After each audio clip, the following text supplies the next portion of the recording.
At the very edge of a small mountain village, where the wind spoke softly to the pine trees and the nights were so quiet you could hear your own breath, there lived an old woman. Her house was tiny, built of cold gray stone, but inside it was always warm. Not because of wealth, not because of lavish comfort, but because of something incredibly rare: peace. She had no children to carry on her name, no savings tucked away for a rainy day, no title to command respect. No one ever thought to write her name in the history books. Yet, every single morning, she woke before the sun had a chance to paint the sky. She would light a small, crackling fire in her stone fireplace and begin to cook soup with whatever little vegetables her humble garden offered. As the pot simmered, she hummed old songs. Songs so ancient, their words were lost to everyone else in the village. Her voice was soft, sometimes a little shaky with age, but always gentle, like a lullaby for the waking world. The villagers adored her. When their crops failed, when their hearts felt heavy with loss, when grief became a weight too unbearable to carry alone, they would find their way to her door.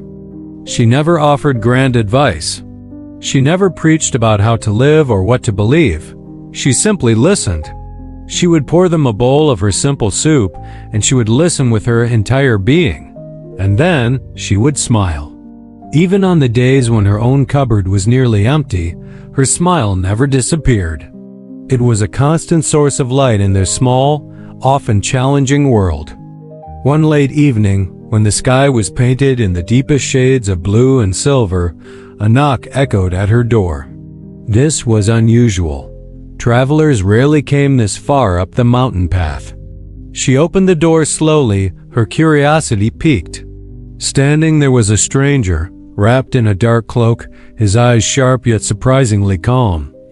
"Who are you?" she asked, her voice steady. The traveler smiled, a knowing, mysterious smile. "Just someone passing by.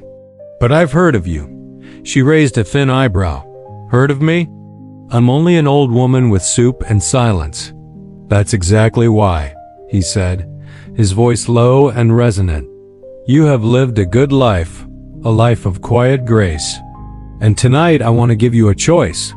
"A choice?" She laughed softly, the sound like rustling leaves. "I'm far too old to be chasing dreams." But the traveler was insistent. "Come with me. Just look." Curious but entirely unafraid, she followed him out into the night. He led her to a quiet meadow not far from her home, where the moonlight spilled over the tall grass like liquid silver.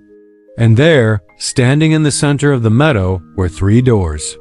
One door was made of pure gold, shining so brightly it seemed to have its own internal light, even in the darkness. Another door was crafted from polished wood, its surface smooth and warm to the touch, exuding an air of comfort and security. And the third door. It was old, its iron rusted, its frame worn and weathered by time. The traveler gestured toward them. "Behind one of these doors is your deepest, most secret desire. Behind the other 2 only disappointment. The choice is yours. But choose carefully." The old woman stood there for a long moment, her gaze sweeping over the 3 doors. The golden door promised riches beyond imagination. The wooden door whispered of a life of ease and admiration. The rusted door. It offered nothing but the story of its own survival. Then, without a hint of hesitation, she walked straight toward the rusted one. The traveler frowned, his brow furrowed in confusion. "Why that door? The others hold everything a person could ever want." She turned to him, that same gentle smile playing on her lips. "Because," she said softly, "the most beautiful and meaningful things in my life have always come in old, worn packages." With a quiet sense of resolve, she reached out and opened the rusted door. Inside there was nothing. No brilliant light. No hidden treasure. Only dust motes dancing in the moonlight and a deep, profound silence. The traveler watched her face closely, expecting to see a shadow of sadness, a flicker of disappointment, perhaps even a tear of regret. But the old woman simply laughed, a soft, peaceful sound that floated on the night air. "Aren't you upset?" he asked, truly bewildered now. She shook her head, her eyes clear and bright. "I came into this world with nothing," she said calmly. "And today, after all these years, I still have my smile. So you see, I didn't lose anything at all." The traveler was rendered speechless. Slowly, as if revealing a great secret, he opened the other two doors for her. Behind the golden door were mountains of shining gold coins, jewels and treasures, enough wealth to last 100 lifetimes. Behind the polished wooden door was a magnificent mirror. And in that mirror, the old woman saw herself as she once was, young, vibrant, beautiful, surrounded by admirers and draped in riches. "You could have had all of this," the traveler said quietly, his voice full of awe. "Wealth, youth, power, so much more."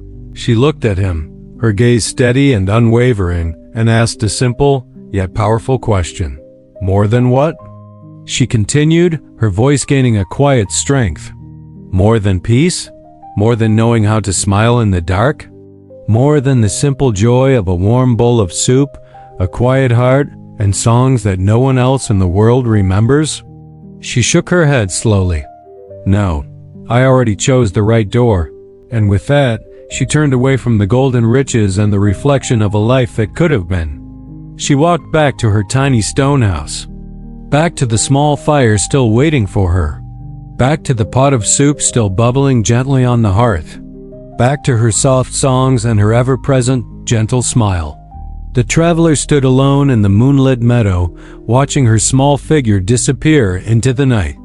And only then, in the profound silence she left behind, did he finally understand. Happiness is not always behind the golden door. It is not something you find in youth or wealth or the praise of others. Sometimes, true happiness is being thankful even when the door you choose is empty. It's in finding joy right where you are. It's in the ability to smile when life feels small and simple. Because sometimes, that is the greatest and most precious treasure of all. Thank you so much for watching. If this story touched your heart, please consider liking this video and subscribing for more stories that feed the soul. Until next time, be well.